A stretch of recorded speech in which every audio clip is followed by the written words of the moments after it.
Halo semua, perkenalkan nama saya Yaumil Azizah dari kelas AK202 dengan NIM 230301010062.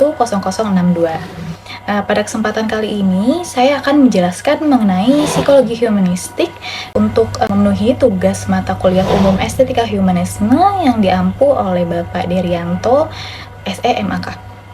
Psikologi humanistik atau disebut juga dengan psikologi kemanusiaan adalah suatu pendekatan yang multifaset terhadap pengalaman dan tingkah laku manusia yang memusatkan perhatian pada keunikan dan aktualisasi diri manusia. Aliran psikologi humanistik selalu mendorong peningkatan kualitas diri manusia melalui penghargaannya terhadap potensi-potensi positif yang ada pada setiap insan. Secara umum, ada dua faktor yang melatar belakangi kemunculan psikologi humanistik. Faktor pertama yaitu ketidakpuasan beberapa tokoh psikologi humanistik terhadap behaviorisme dan psikoanalisis. Karakter kedua aliran tersebut dirasa tidak memuaskan, yang kemudian mendorong Maslow untuk membangun psikologi humanistik. Untuk faktor kedua yaitu pemikiran yang berhubungan dengan psikologi humanistik sebenarnya sudah ada sejak zaman Yunani kuno, abad pertengahan di zaman Islam, masa Renaissance, dan juga sampai ke abad ke-19. Hadirnya psikologi humanistik tidak terlepas dari berbagai tokoh yang terus melakukan penelitian dan melakukan temuan untuk pengembangan psikologi humanistik. Ada beberapa tokoh yang berpengaruh besar dalam pengembangan psikologi humanistik. Di antaranya adalah Abraham Maslow. Abraham Maslow merupakan tokoh yang dikenal sebagai bapak psikologi humanistik. Menurut Maslow, setiap individu memiliki kecenderungan bawaan untuk mengaktualisasikan dirinya yang bertujuan untuk mengembangkan seluruh potensi yang ada dalam diri individu tersebut. Maslow mengembangkan hierarki kebutuhan manusia yang mendorong manusia untuk melakukan pertumbuhan dan mencapai kepuasan dalam hidup.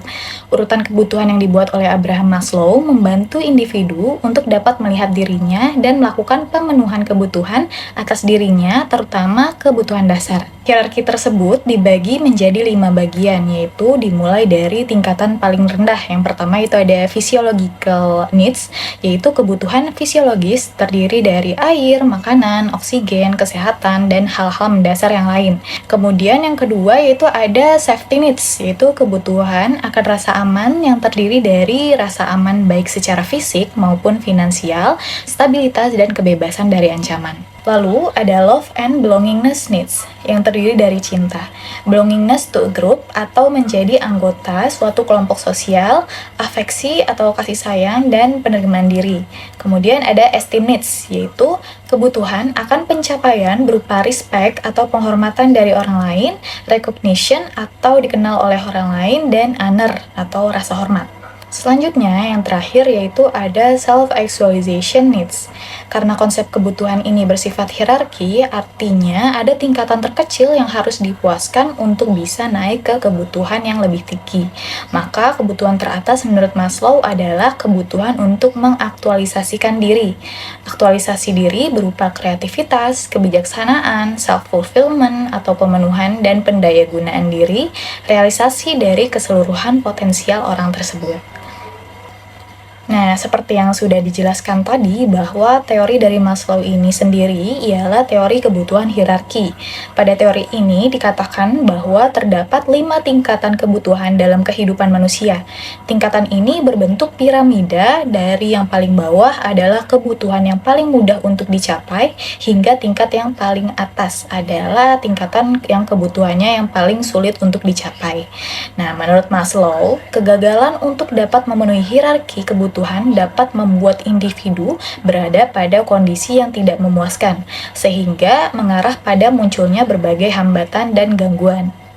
Nah, kemudian fungsi dari penerapan psikologi humanistik dalam kehidupan sehari-hari itu pertama itu dapat meningkatkan kesadaran diri.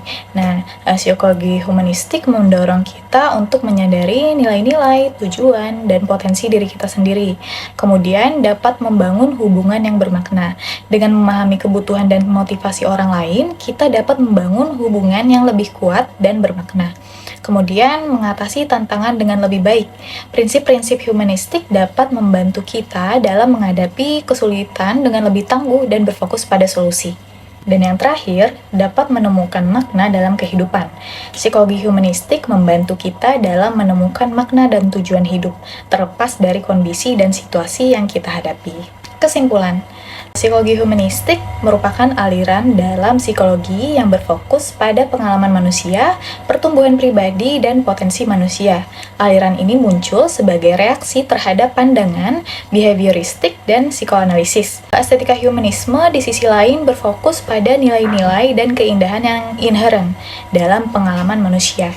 Keduanya saling melengkapi dan menginspirasi satu sama lain, mengarahkan kita untuk dapat memahami manusia sebagai makhluk yang kreatif, bermakna, dan penuh potensi.